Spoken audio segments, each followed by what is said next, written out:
Spoke to them today about you've got 6 children in your class. Let's make sure we support families to ring the 1-800 number, and our sort of goal is between now and Christmas, trying to get as many families through onto the NDIS. Do you want to talk about your planning meeting experience now? Yep. Yeah, because I think that sort of fits in.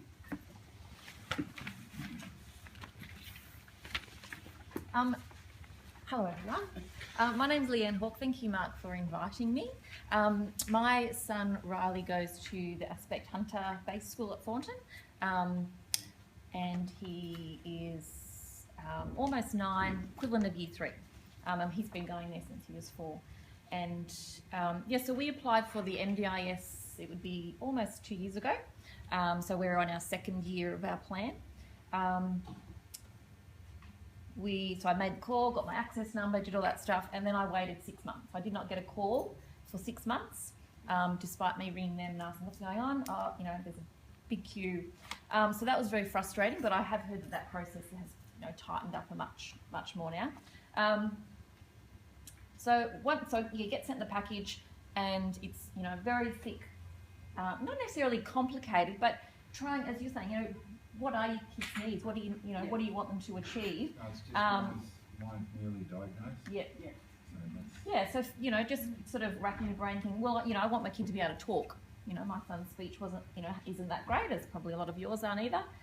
So you want your kid to, child to be able to speak, communicate for themselves. But you have to be able to word that, and that's the key to the NDIS, is wording your goals. Because if you don't word them correctly, you won't get what you want for them. So that process, our planning meeting, and I'd been on Facebook and filled out all the paperwork myself. And my goals, I had just finished our FAXIA funding sort of 12 months before, and I basically wanted the same things that I was getting in that. Speech, OT, were my main ones. I spoke with Mark, who was my son's deputy at the time, and he gave me lots of advice on how to word things as well.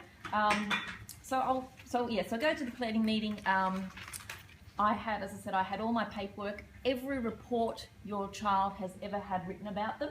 So every speech report, school reports, paediatrician reports from first diagnosis till today. That needs to get sent in your package, and also take a copy with you on the day to the meeting. So you just, every piece of paperwork that your child has ever been given and written about, throw it in.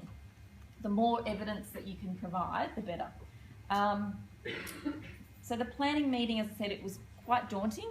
I don't know whether it's compulsory to take your child, depending on how old they are. I took Riley with me, which, again, I knew was going to be a pretty shitty experience, because, we were in a little room, probably 3 metres by 3 metres. It had a round desk, an armchair, that's it. We strongly advocate for parents to take their children to I took the iPad, I took snacks, and Riley, it was like he was a caged animal doing laps of and he had a meltdown, but I was in tears. But I think that may have worked in our favour, because the planner could see, and they don't have the training, so they don't necessarily know, but I'm sure that this girl was thinking, oh my God, look at this kid, he needs all the help he can get. So it wasn't a bad thing taking Riley with me, despite the fact that I left in tears, because it's all the questions that they ask you, it's very, they've got a script that they have to follow. It's very black and white, unemotional. So, the girl was asking me questions, and she was lovely and very helpful, but, I'm sitting there answering tears, because you basically have to unload all the stuff your child can't do. So you're going back to, it's horrible, you know what it's like. Worst case scenario. Yeah, exactly, worst case scenario, But, can I just say, it is incredibly emotional. Yeah. But by actually putting in worst case scenarios, actually really helps them get a really good picture of, an accurate picture of unfortunately, life is like. as much as we believe in a strengths-based autism approach in Aspect, on this occasion, deficits does help when you're actually at that first. Yeah. I know it's an Yeah. awful thing to say, but So what does a they bad day actually, look like? You know, what does your They worst have day to see look the like? real picture. Yeah. Yes. If they're going to get the funding, then they need to see the yeah, real you picture. don't want to. You actually want to give You your don't paint roses No. Yes. if you're after funding. You give them the worst case. Yeah. and it gives them a real reality too in terms of when you get to your aspirational goals. You can actually see that these are the challenges, and to be strength based, these are the supports Yeah. that are going to help you get to where you need to be. Yeah. So the goals need to be about what you want your child to achieve. You know, and a lot of the paperwork will say, you know, where do you see your child in 5 years, 10 years time? So what I'll do is I'll read you what my goals were from last year, and the ones from this year haven't changed. So this will just give you an idea. So these, so my first goal for Riley was to develop his speech and communication, and then it asks you, how do you want to achieve this? So my suggestion or my strategy was for him to, well, I wanted him to be able to speak longer sentences and to be able to respond spontaneously to questions and interact with people. So my suggestion was for us to continue speech therapy weekly. My next goal was about improving his mobility, posture and concentration, being able to sit at a desk for a longer period of time in the classroom and complete tasks. My suggestion for that was OT weekly. Our third goal was a social goal, and they kind of break it up into sort of learning goal or education goals, social goals and independence goals. So my social goal for Riley was to be able to develop friendship and to improve his fine motor skills and coordination. So that was another OT strategy. And my final goal was to do with him becoming more of an independent young man. So for him to be less dependent on myself and my husband, and being able to regulate his emotions. So the apart from a school setting, I have never been able to access respite for Riley. I'd always been knocked back at despite saying I'll pay, you know, my money, I don't care, but I've never been able to access it through the NDIS. We get, they don't call it respite care, they call it community support, but it's basically respite care. So he can go to vacation care groups and after school programs. And our final goal was around him toileting and his diet. So yeah, so basically it's making sure that your goals are worded. So, you know, can your child go to the toilet? No, can't go there by themselves. That's a goal. So this year, our planner, and it was the actual planner suggestion, because he isn't toilet trained at night, we now get his nappies paid as part of our NDIS. So that's $1,000 extra, you know, that we get given as part of his plan. So last year's plan was $17,000 the year. That's speech weekly, OT weekly. We had behavioural management in there, the respite. This year's plan is $19,000. And our review, they increased it, and it's now for 2 years. So he'll get those, all of those things for the next 2 years, and then we'll review it again. But all I can say is, yes, it's daunting, but it is the best thing that we have been able to get for Riley. It is such an amazing initiative. Have you noticed an improvement in him having all those extra services? I think probably the biggest one is the vacation care, going to the social group without me. That was probably the big thing. And you know, you don't want to say, oh, you know, you get sick of your child, I need some help. It's being able to word that. So that's what I was saying about wording your goals. So they're focusing on what your child, what their needs are, and what, you know, how they're going to accomplish those. So you're saying OT, what are you talking about there? Sorry? Occupational Oh, therapy. occupational therapy, yeah. Okay, Yeah. nice. Sorry, I've got 3 autistic kids, but they've also got other things as well. Anyway, they're not wrong, but it's not that. Do you know if tutoring is included in those? There is a plethora of things that are involved, and there's a number of headings where things come under, like daily living skills and education on the price list. But there is no doubt, like as part, like aspect therapy, we provide a service in the 0 to 6 space. You can get a teacher to come and do some support. In the 6+ space, there is some money for teachers to provide some support as well. It's really about being able to articulate why they would need tutoring. Yeah. So is that actually the best solution? Yeah. Like, you could actually do some small group stuff, or is it that he would be better positioned with someone from a community support actually taking him to tutoring, not so it's one-on-one in a house, but actually to Yeah, group I'm already tutoring? doing that and paying for it myself, but it gets expensive. Yeah, it's very expensive. Do you want to get Kat up to give her perspective now? You can talk about where you're at. Okay, so I'm Kathy. I'm a teacher at Aspect, but I also have a 17-year-old who's been through Aspect from years 7 to 11. So I'm at your stage in trying to get my head around the NDIS and what do I need to do now before I go to a planning meeting. So I haven't had a planning meeting yet. Where I'm at is trying to gather all my evidence that I think I might need. So any medical reports, that kind of thing, confirmation of diagnosis, all that kind of thing, because it takes ages to, I'm going back, 15 years to gather it all. So one of the things I'm doing is looking at the pre-planning stage. I'm looking at, okay, so what does this look like? So I went straight to the internet and I just typed in NDIS planning. What resources are already done for me? And I found this great resource. There's a lot of them. It's just NDIS planning workbook. And it's really easy to read. I just went through it. I sat down with my 17-year-old and it's got, a basic description of what the NDIS is he may need, changes that you may need to your home. So remember, the NDIS isn't just about autism, so if somebody has vision impairment, then there might be modifications they could make to help with that. Equipment that is used, so I'm thinking with my son, that could be iPads, even with modifications to homes. We had an incident just recently where, I'm trying to empower him, independent.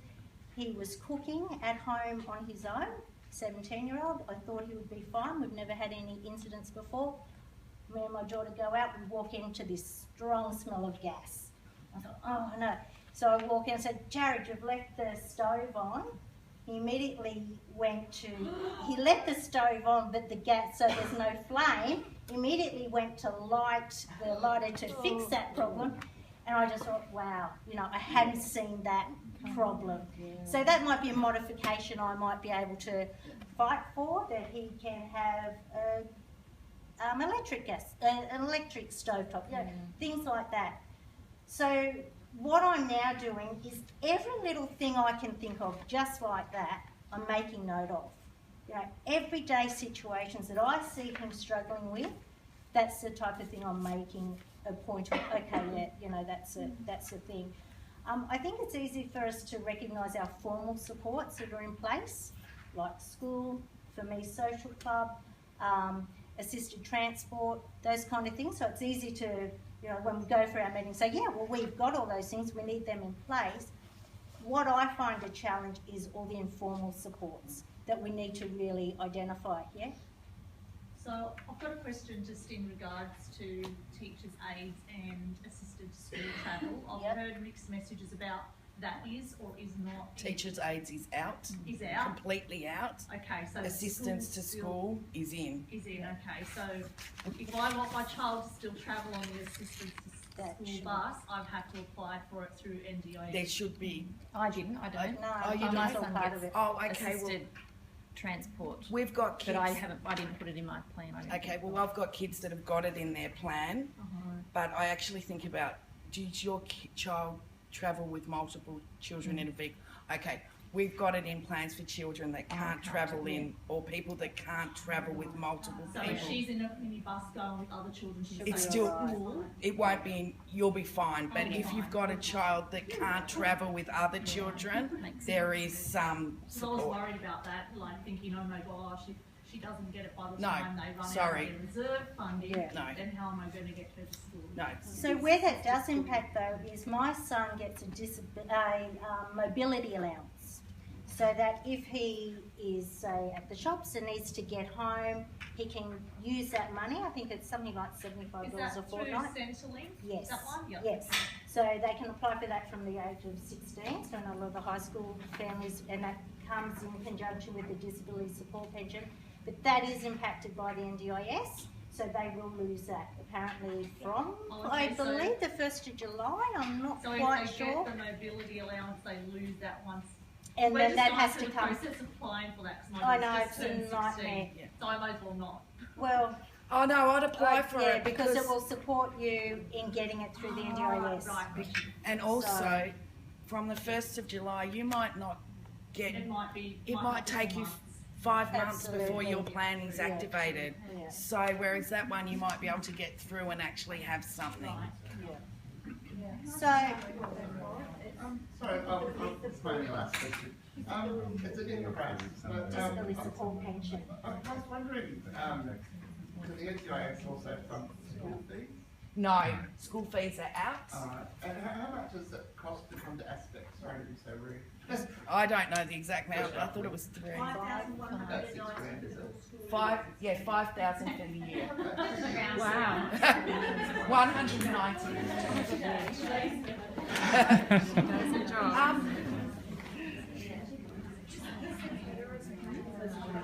It's not impacted. Carers payments separate. So you said support to schools is in. Does that mean that if your child has a disability, you can approach the school and say, I would like an aid somewhere in the classroom? So that No, your no, child- that's not in. In terms of teacher aid is totally out. Yeah. Schools have to, as part of the education, and this is the line between NDIS Yeah. and education. Teachers' aids are part of a school, of the school system. However, you can have support come into school, like aspect therapy. We're going to all the schools. We're going as a spend one-on-one with a child goes against the whole principles of what the NDIS is. The NDIS is about empowering the child to be part of the school community and that inclusion and skill, so they're not the island in the stream, they're a committed, integral part of the school system. So one of the historical things is the perception has been if a child has a teacher aide with them constantly, that we're not actually empowering them to be individual, we're actually making them stand out.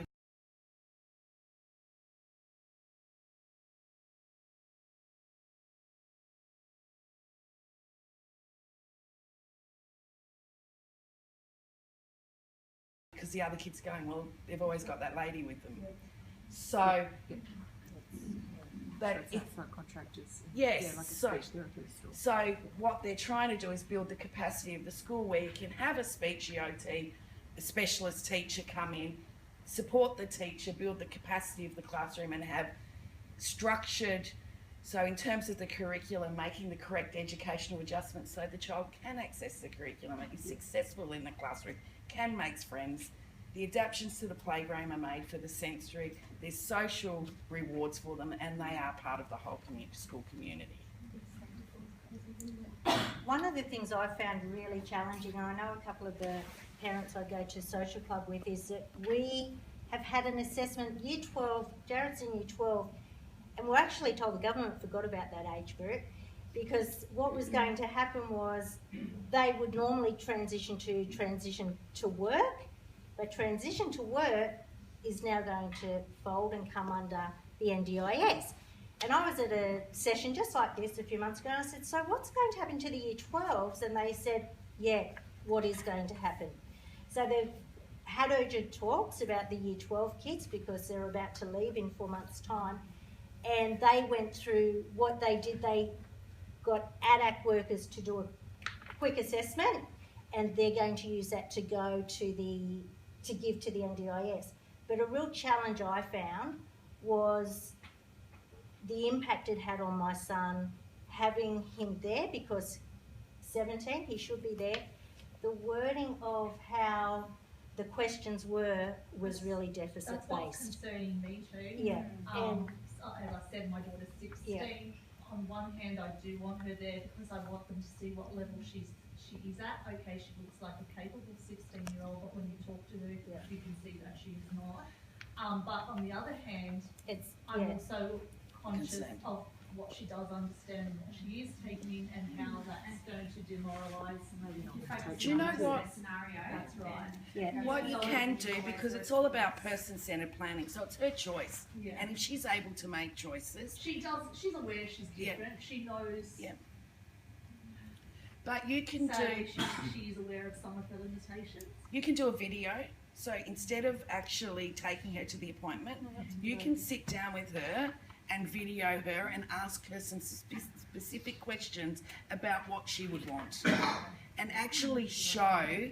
Now that means she doesn't have to come to the appointment and hear the whole history and all that stuff, which is very not applicable and heartbreaking. We've just been through, because we're applying for her DSP, we've just been through a job interview with her about what she's capable of and not capable of. And prior to that, we went through our first one at the Centrelink office of what she was capable and what she was not capable of. And I felt horrible, utterly horrible answering questions because she was meant to be answering them, but one, she couldn't comprehend half the questions that they were asking. So they were looking to me and I'm having to answer on her behalf and feeling totally terrible for her because she's So that's where you understanding can- what I'm saying to them. Yeah, so that's where you can look at doing something very different. Not putting her through that, which wouldn't be a positive experience, but put something together as a video. Take it on your Even phone. last night I went to Jared, my boy, with this, and I was able to, soften it around the edges for him and, just look at the different aspects that I know that they will, discuss.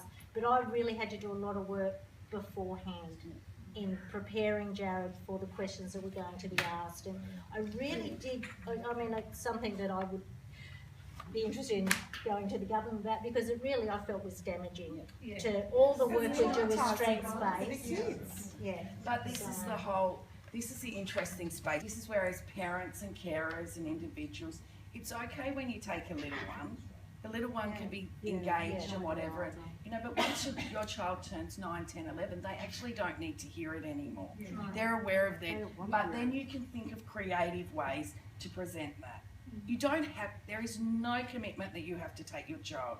The reports in that demonstrate a picture. But I think there are some ways that you can talk about hopes, aspirations, because really the whole premise is if you put money in now, it'll cost them less later. So one of the things they're saying is, in the early years, if they do in the 0 to 6 space, you get three types of package, an 8, a 12 or a 16,000. There's no, that's the cap. So then once you turn 7, your package changes. But in that transdisciplinary space, they put a ceiling on it. And that ceiling pretty much is indicative of a strong early intervention program and what your outcomes can be. But really, you go to a 17 and 19 and then it should start to tailor down. That's their vision. I'll just add, when we have our IEPs for our students in year 7 to year 10, then the students attend those IEPs, what we usually do is for the first 40 minutes, we'll include the student in that IEP. And then there's more than likely some tricky things that the parents want to talk about that we don't the student doesn't need to hear about. So we just sort of finish it up there and then continue on when the student goes off to class if that's what we need to do for that particular student. Our meeting with NDIS, we had a discussion with, he was 23 at the time, my first meeting, and we had him in the room and then he left and we continued. And that's okay if your child can actually leave Articulate. and there's somewhere safe for them to go. But that's not always, and it depends. They will do meetings at your home. Apparently they will come and do a meeting at your home. I think, did you ever have a home visit? No, but my second, the review was by phone. Yeah, because you've already established a relationship. Sorry, my son's 19 only 15 and he was diagnosed when he was 3. Yeah, that's fine. Is that report going to hold up, or Yeah. are they going to insist on you reports? Well, I don't, like I'm saying, he's got a diagnosis. He's enrolled in You a, don't grow out of it. No, I know it's a that, lifelong, when we and you'll passed have, it, we you'll have, from the doctor. you'll have school reports, you'll have, I don't think you will need to seek another diagnosis. Or IEP, speech, OTs, anything. What my big thing is that I do say to families, if families are looking for something, there's no point going to a paediatrician and just getting my child has ASD. You actually need to go somewhere and get some sort of autism profile or something where they actually look at a strengths-based assessment for you that helps you then with your future planning. Even if you've got past IQ tests, take them, because that holds a strong basis of like actually where they sit. So if you've got your school counsellors, the last one the school counsellor did, take that along because that holds a lot of value as well. And that after our planning meeting, we had chosen, we were using the same support services, our OT through Aspect therapy and our speech, and they got in contact with them and asked them basically all these questions, asked for a report, like a one-page sort of summary on, is what the parents told me an accurate description of this child? So that's more than like, so we That doesn't happen anymore. Oh, okay. I was told you have to provide that at the planning So meeting. that Well, was we part had that. of We the, already had that, but then they also that was part of the pilot.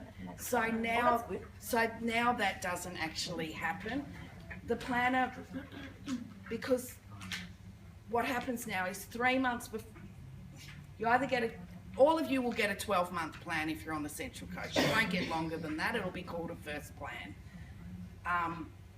Then you may, when you get to your aspirational plan, 3 months before that, they will contact your providers that you've chosen and they will have to report back to them. And then you'll get another plan, and sometimes that plan might be 1 year, 2 years, or even 5 years they're looking at. So, So for our first plan, yep, we don't need to source reports. boy, you need to source I'd be everything. sourcing them. She's I mean, getting an application. Like you're saying that summary letter that you got from your AT. Yep. Everything. Just You get need moved everything about. that you've got in the. Did your child get the Helping Children with Autism package? Yeah. Okay, well, you're in a positive position. So you should have a whole heap of stuff. Yeah. You should have reports. But do I need to now go out and source current ones? I mean, No, if you- Or no. can I use the ones I've already got? You can use. I'm telling people not to go and source something unless you desperately don't have any data. But But if you're seeing a you current- have a late diagnosis and you're not currently accessing anything, Doesn't but you matter. need something but you don't know what you need. See, that's where I'd go for an autism profile. So that's where I'd look around. I mean, Aspect Assessments does an autism profile that is totally geared toward the NDIS. So he's actually looking at a strengths base and giving you a report that actually basically at the end of it will say, this is what they need, this is what we think. I know when I went to, just had my ADAC assessment through St Peter's, they did need a recent confirmation of diagnosis, and they actually sourced it from St Peter's, because when Jared moved over to St Peter's to get the funding, so I'd be nervous about it being 3 when it was 3. I've had kids that got a diagnosis when they're 3 and they're 15 and they've got through. I'd love it. So I'd have to argue. Look, I'd be very disappointed if they then divert you to have to go to a paediatrician or an autism and spend money. I'll tell you what they might do. They might actually give you a small package of $1,500 and you will be asked to go and get those assessments, which is what I saw. I will say we saw it a couple of times in Canberra where they didn't think they had enough information. So they went and gave them some money to get some assessments, and Aspect actually did the 3 assessments for them, and then they went back to the planner and they got a package. But does that mean you have to wait 12 months? No. It's just a short term. It's a holding till they make a decision. I just worry about everyone going and thinking they have to get all this stuff when I think the planners should have enough gumption to say to you, there is not enough evidence here. You can have another meeting in 4 weeks. What do we need to get? And whether they support you to pay for that. But it's between the Hunter planning and the first plan. So there is a bit of old for new, what you're currently getting. So if you're not a good advocate for what you need to be positioning yourself. If you're not sure of what you need. See, and this is the whole point about parents being in a position where they feel like they've got the knowledge and skills to actually advocate and know what they want. So what Aspect Therapy is providing, we're providing a service called pre-planning service. It's a free service where we come into the families. Once we'll go at 2 levels. We'll come in at the access request if families need support completing the access request, and then we'll support families to do some pre-planning tasks that really looks at what you've got now, and one of the activities we do is what a week looks like now and what ideally you'd like a week to look like. We also do some activities around what are the strengths and challenges and what are the supports that would go in place to make life better and make the whole family unit and the individual happier and be able to achieve their goals. So we're operating that service now, and one of the great things about that service is that that person that comes and does the pre-planning visit can come with you to your appointment as well. How do we organise that? How do you organise that?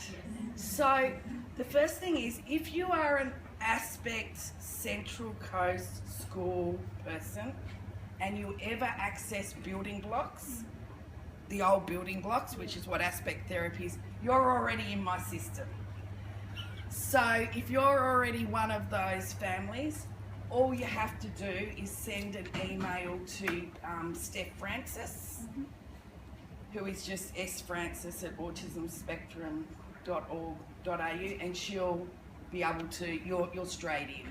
If you're a school person, the probably easiest way is to, I'm trying to work out.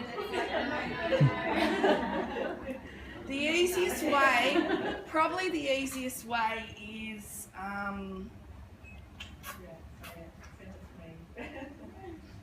Aspect Therapy New South Wales at autismspectrum.org.au. Sorry, can you repeat that? Aspect Therapy New South Wales at Autism Spectrum. Indicate that you're a Central Coast school client. .com.au or .org.au. .org.au. So that's if you're a student at an Aspect school, but Yeah. unknown to you, we would go to that one. If you haven't accessed any of our services, and go to you may well, because our database goes back to 2009, so we're talking, even if you saw building blocks back in 2009, you're in the system. How about if you don't go to Aspect? If you don't go to Aspect School, Aspect Therapy New South Wales, we're about to do, if you don't go to an Aspect school, before you leave tonight, I need to get your email address so you get the emails that we're sending out. So that's really important. Rachel, can I just add that NDIS, when you get your package sent to you, they do actually offer work. From probably about half a dozen other mums, that the time that they are willing to spend over the phone and via email is unprecedented. Yep. We have worked literally hours over the phone, making appointments, calling up, and then sending us worksheets, and then we're sending them back for feedback, email feedback, let's have another appointment on the phone. Yep. That's all just off the cuff. So I think there's some great organisations in Sydney. There's a great website which has got awesome resources, but Jessica, surname is Buhne. She's a capacity development officer, and she always says, tell people to ring. Just all you have to do is start ringing. And the other one will be St Vincent de Paul ones, the local area.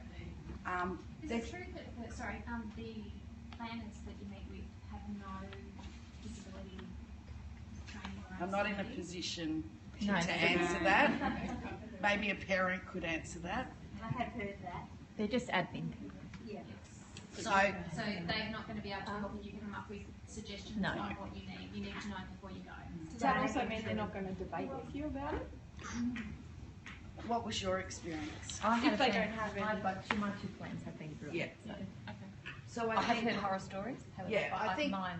But you're also in the position that the NDIS has a very clear pathway that if you are unhappy with your planner, you can actually move to something else. I didn't go to an NDIS, so you know how they all have to have a disability background. Well, in the Hunter, when the Hunter was employed, they employed 55 planners, and 4 of them had early childhood experience. So, and a lot of the planners are people from other government agencies that have transferred. So, whilst they have a very strong internal training policy and they have very strong guidelines, I couldn't guarantee that every planner. They were promoting that they wanted more than